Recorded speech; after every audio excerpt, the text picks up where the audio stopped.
এই মুহূৰ্তত দিবলৈ বিচাৰিছো এটা ব্ৰেকিং নিউজ। চানমাৰীৰ নিৰ্মীয়মান উৰণ ক্ষেত্ৰত ভয়ংকৰ অঘটন। বিদ্যুতৰ তাৰত লাগি গুৰুতৰভাৱে আঘাতপ্ৰাপ্ত এজন শ্ৰমিক। আঘাতপ্ৰাপ্ত শ্ৰমিকজনৰ নাম সাইফুল। ঘটনাস্থলীত উপস্থিত চানমাৰী আৰক্ষী। আঘাতপ্ৰাপ্ত শ্ৰমিকজনক GMCHলৈ প্ৰেৰণ আৰক্ষীৰ। পুনৰবাৰ জনাইছো, চানমাৰীৰ নিৰ্মীয়মান উৰণ ক্ষেত্ৰত ভয়ংকৰ অঘটন। বিদ্যুতৰ তাৰত লাগি গুৰুতৰভাৱে আঘাতপ্ৰাপ্ত হৈছে এজন শ্ৰমিক আৰু আঘাতপ্ৰাপ্ত শ্ৰমিকজনৰ নাম সাইফুল বুলি জানিব পৰা গৈছে। ঘটনাস্থলীত ইতিমধ্যে আৰক্ষী উপস্থিত হৈছে। চানমাৰী আৰক্ষীয়ে আঘাতপ্ৰাপ্ত শ্ৰমিকজনক GMCHলৈ প্ৰেৰণ কৰিছে। 40-50 মান হৈছে আৰু সেইখিনি টাইমত তাৰপৰা আহি থাকোঁতে দেখিলোঁ যে ব্ৰিজৰ ওপৰত মানে যোনে কাম কৰি থাকে আৰু নতুন ব্ৰিজ বনাই আছে ন চানমাৰীত, তাতে কাম কৰি থকা এজন মানুহ কাৰেণ্টত লাগি গোটেই তাৰমানে জ্বলি গৈছে। গোটেই কাপোৰ চাপোৰ চব জ্বলি গৈছে আৰু ফটকৈ ফুটিছে। চব মানুহৰ হুলস্থুল হৈছে। ময়ো স্কুটি ৰখালোঁ, চালোঁ ওপৰলৈ। তাৰপিছত দেখিছোঁ যে মানুহজন পূৰা জ্বলি আছে আৰু কাৰেণ্টত লাগি একদম লাগি ধৰিছে, মানে ৱায়াৰত লাগি ধৰিছে, পূৰা জ্বলি আছে। তাৰপিছত চাগে বেলেগে ফোন কৰিছিলে ইলেক্ট্ৰিচিটি বৰ্ডত, মই ফোন কৰা নাই। ইলেক্ট্ৰিচিটি বৰ্ডত বেলেগে ফোন কৰোঁতে চাগে কাৰেণ্টটো কাটি দিছে। কাৰেণ্টটো কাটি দিওঁতে তেওঁ তেতিয়া পৰি গৈছে আৰু পৰি যোৱাৰ পাছত কিন্তু তেওঁ গোটেই কাপোৰ কানি জ্বলি শেষ, মানে গোটেই মানে জ্বলি গৈছে। তেওঁ বাচিবনে কি হ'ব আমি তেতিয়ালৈকে গমেই পোৱা নাই। মানে তেওঁতো পৰি গ'ল। তেতিয়া পৰি যোৱাৰ পাছত তাৰপৰা আপোনাৰ মই ফোন কৰিছোঁ 100ত ফোন কৰিছোঁ। মই ভাবিছোঁ যে যিহেতু চানমাৰী থানাখন আমাৰ একদম নিচে কাষতে আছে, তো চানমাৰী থানাৰ পৰা যদি পুলিচ আহে ইয়াতে তেওঁলোকৰ গাড়ীটো তেওঁক দিব পাৰিব বা কিবা এটা ব্যৱস্থা কৰিব পাৰিব আৰু। তো মই 100ত ডাইল কৰিছোঁ। 100ত ডাইল কৰোঁতে তেওঁলোকে ক'লে ঠিক আছে আমি গাড়ী পঠাই আছোঁ, ৰ'ব চানমাৰী থানাৰ লগত আমি কণ্টেক্ট কৰি আছোঁ। তেওঁলোকে তেনেকৈ ক'লে। তাৰপিছত আপোনাৰ মই 108ত ফোন কৰিছোঁ। যিহেতু মানুহজন এৰি গ'ল ন, ৱাৰডালৰ পৰা পৰি গ'ল। পৰি যোৱাৰ পাছত মই ভাবিছোঁ যে এম্বুলেঞ্চখন আহিলে সোনকালে মানুহজনক মেডিকেলত লৈ যাব পৰা যাব।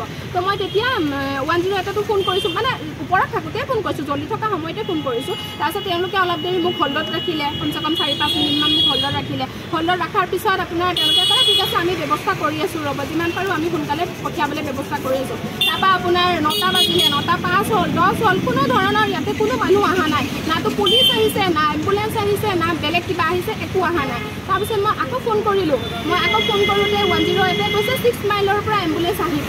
6 মাইলৰ পৰা ইয়ালৈকে যদি এম্বুলেঞ্চ আহে কিমান টাইম লাগিব বাৰু কওকচোন।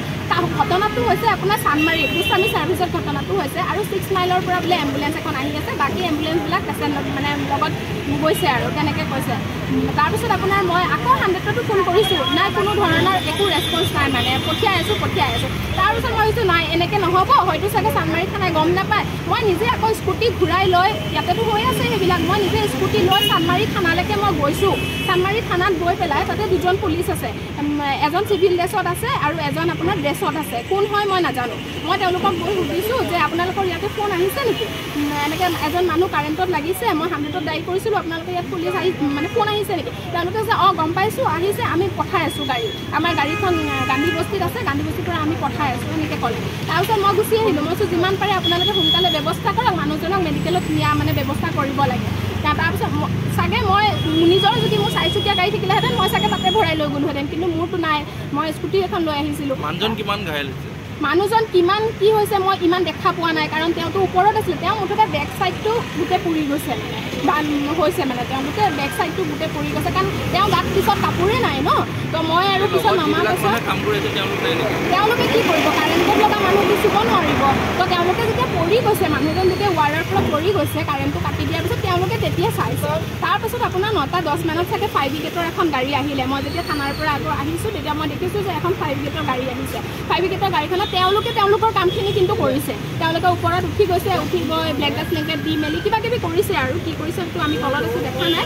তাৰপিছত আপোনাৰ 5 ব্ৰিগেডৰ মানুহকেইজনৰ বাহিৰে বেলেগ মানুহ একো অহা নাই। তাৰপৰা মই আকৌ আহিলোঁ। অহাৰ পাছত মই ফোন কৰিলোঁ আকৌ 100ত। মই ক'লোঁ যে হেৰি কি কয়, এতিয়ালৈকে দেখোন পুলিচ আহি পোৱা নাই, আপোনালোকে কি কৰি আছে তেনেকৈ ক'লোঁ। তাৰপিছত মোক ক'লে বাইদেউ আপুনি চানমাৰী থানাৰ ডাইৰেক্ট নাম্বাৰটো লৈ লওক, তেওঁলোকক আপুনি কণ্টেক্ট কৰক। তেতিয়া মোক এটা নাম্বাৰ দিলে 6026 এনেকৈ এটা মোক নাম্বাৰ দিছে। মই তেওঁলোকক 4বাৰ ফোন কৰিছোঁ। মোৰ 2টা মোবাইলৰ পৰা মই কণ্টিনিউৱাছলি ফোন কৰি আছোঁ। তাৰমানে ইয়াতে যিহেতু হৈ আছে সেইবিলাকৰ মানে মই মানে ফোন কৰি আছোঁ পূৰা, যে ফোনটো ৰিচিভ কৰিলে মই যিমান পাৰোঁ সোনকালে তেওঁলোকক মাৰিব। তেওঁলোকৰতো গাড়ী থাকে, তেওঁলোকৰ পুলিচৰ গাড়ীত হ'লেওতো লৈ যাব পাৰিলেহেঁতেন। তো মই তেওঁলোকক ফোন কৰি আছোঁ, নাই কোনো ধৰণৰ ৰেছপন্স নাই। তাৰপিছত এতিয়া মই এইটোৱে ক'ব বিচাৰোঁ যে আমাৰ চৰকাৰখনক যে তেওঁলোকে এটা কাম দিছে, ইমান এখন ডাঙৰ ব্ৰিজ বনাবলৈ দিছে, কণ্ট্ৰেক্টাৰ ক'ত আছে এতিয়া?